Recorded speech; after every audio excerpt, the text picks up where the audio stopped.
Vuokatissa alpino-opettajaksi ja meillä kuuluu myös maastohiihto siihen. Ja olin sitten, kun olen pikkupentuna tuolla Pohjanmaalla hiihtänyt kouluun, niin sen maastohiihtopuolen Riimus, niin se on nopein hiihtäjä. Liinamaa Jokke tuolta Insiasta oli kyllä ihan ylivoimainen hiihtäjä, mutta niin osasin opettaa sitä hiihtoa, niin niinpä sitten Vuokatin opiston rehtori, silloin rehtori sanoi, että Alatalo-kurssin priimus ja tuolla vartalo. Mutta sehän on näin, että ei se ole vartalossa kiinni, vaan jokainen harrastaa omalla tavallaan edelleen. Hyötyliikuntaa, kun asun Helsingissä, kävelen töihin ja pelaan tennistä ja harrastan alppihiihtoa, vesihiihtoa, kaikkea sellaista. Ja pojat on kovia liikkumaan, pojat harrastavat urheilua kyllä. Että kyllä se meidän perheessä on ihan voimakkaasti. Vaimoni tulee taas Lapualta ja hän on entinen pesäpalloilija. Ja hän on tottunut aina liikkumaan ja urheilemaan myös paljon. Ja vie minutkin aina lenkille silloin, kun mieli tekisi maata sohvalla ja katsoa jalkapalloa.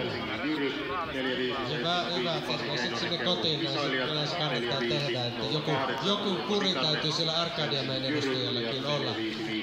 Sanotakoon, että tämä ei ole missään tapauksessa Mikon vaalitilaisuus, älkää ymmärtäkö sillä tavalla. Meille tulee tänne muitakin kansanedustajia tänä päivänä, kuten olen sanonut, että Marko Asell tulee, että meidän täytyy aktivoida ihmisiä osallistumaan, toimimaan ja nimenomaan saada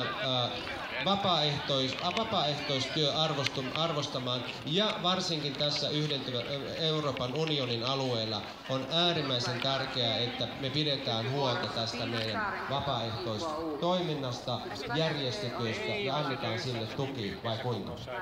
Olet täsmälleen oikeassa. Nyt on nimenomaan tämä kilpailulainsäädäntö Euroopan unionissa on aiheuttanut sen, että kaiken pitäisi olla bisnestä, kaikkien pitää olla firmoja.